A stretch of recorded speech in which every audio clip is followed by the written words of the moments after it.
बिस्मिल्लाहिर्रहमानिर्रहीम। बहुत शुक्रिया।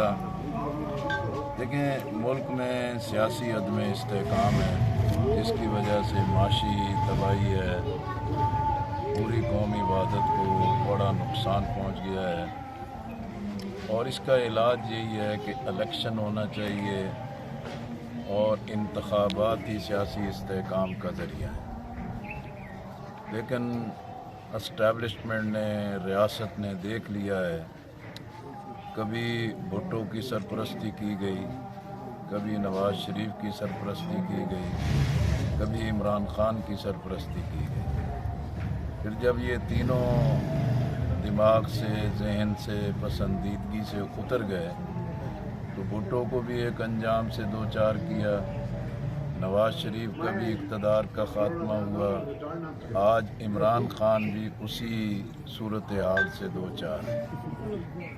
माजी में भी रियासत और एस्टैब्लिशमेंट के ये इक़दामात सियासी इस्तेहकाम का ज़रिया नहीं बने और मुल्क जो है कि एक बड़े नुकसान से दो चार हुआ। आज पाकिस्तान एक बड़े मुश्किलात और बड़े बहरानों से दो चार है। अगर हम सियासतदान और सियासी जमातें सिर्फ एस्टैब्लिशमेंट से भीख मांगती रहेंगी तो एस्टैब्लिशमेंट तो अपनी बालादस्ती कभी भी नहीं छोड़ेगी।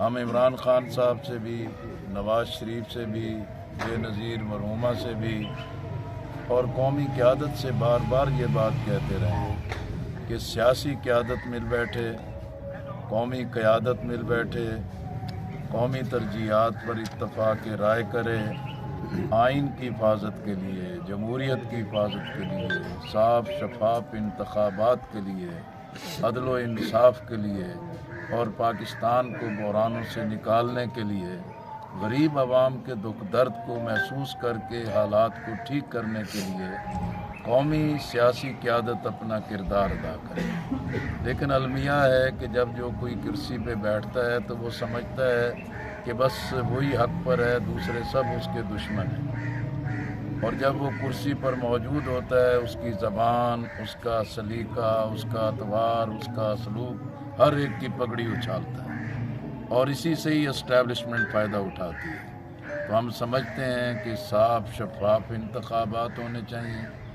लेवल प्लेइंग फील्ड होना चाहिए, किसी को नवाजना नहीं चाहिए और किसी को नज़रअंदाज नहीं करना चाहिए।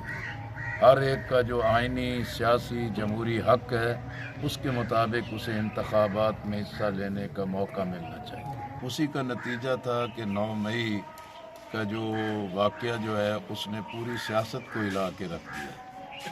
अब ये माहौल पैदा करने वाले ख़ुद कौम के सामने जवाबदेह हैं कि उन्होंने ये शिद्दत और इंतहा पसंदी क्यों पैदा की और अपने कारकुनान के अंदर ये नौइयत क्यों पैदा की। और अगर इनकलाब का नारा लगाया था, पार्टी इनकलाब के लिए तैयार नहीं थी, ख़ुद अपने कारकुनान, अपनी ख़वातीन और अपने लोगों को इस मुश्किल से क्यों दो चार किया। तो हम समझते हैं कि किसी के साथ कोई गैर कानूनी अमल नहीं होना चाहिए, नाइंसाफ़ी नहीं होनी चाहिए। जो ख़वातीन गिरफ़्तार हैं उनको रिहा होना चाहिए और जो जेलों में बंद हैं और जो मुकदमात का सामना कर रहे हैं, बिला ताख़ीर उनको कानून के मुताबिक कोई भी इंतखाब जो है कि वो शफाफ और गैर जानिबदाराना नहीं है। मुदाखलत रही है, जहाँ इस्टेब्लिशमेंट की मुदाखलत होती है वहीं हवस इक़्तिदार की जो पार्टियाँ हैं उन्होंने ख़ुद भी धांधली और नताइज की तब्दीली और इस्टेब्लिशमेंट की झोली में बैठ के इक़्तिदार की कुर्सी पर पहुँचे। मैंने जैसे पहले भी कहा है कि भी कोई हमें शफाफ इंतखाबात तश्तरी में रख के नहीं देगा। ये फ़ैसला कौमी सियासी क़यादत को करना होगा कि आया इसी तरह ज़िल्लत और रुसवाई से दो चार रहें या पाकिस्तान की सियासत को वापस वक़ार, आज़ादी और ख़ुद मुख्तारी की तरफ लेकर आएँ। अगर 2013 और 2018 की तरह ये इलेक्शन भी मुतनाज़ा हुआ तो ये कौमी सलामती के लिए बहुत ही ख़तरनाक है। अच्छा सर, लेकिन जी हम तो उस वक्त भी फ़ौजी अदालतों के ख़िलाफ़ थे जब PTI, मुस्लिम लीग और पीपल्स पार्टी ने मिल के फ़ौजी अदालतें कायम की थी। हमने उस वक्त भी इख्तलाफ किया था, आज भी हम इसके हक़ में नहीं हैं। बदकिस्मती है, यही पार्टियां जब इक़्तिदार में होती हैं तो ये आइन से बाला और नाइंसाफ़ी के सारे रास्ते अख्तियार करती हैं और बाद में रोना धोना करती हैं। हम कल भी फ़ौजी अदालतों के ख़िलाफ़ थे और आज भी हम समझते हैं कि पाकिस्तान के आइन में सिविल जो कारकुन हैं या सिविल आबादी है, सिविल लोग हैं, उनको फ़ौजी अदालत में मुकदमा चलाने की कोई गुंजाइश नहीं। जमात इस्लामी ने फ़ैसला किया है, वक़ार है, लोगों की खिदमत करते हैं, अवाम ने अब सबको पहचान लिया।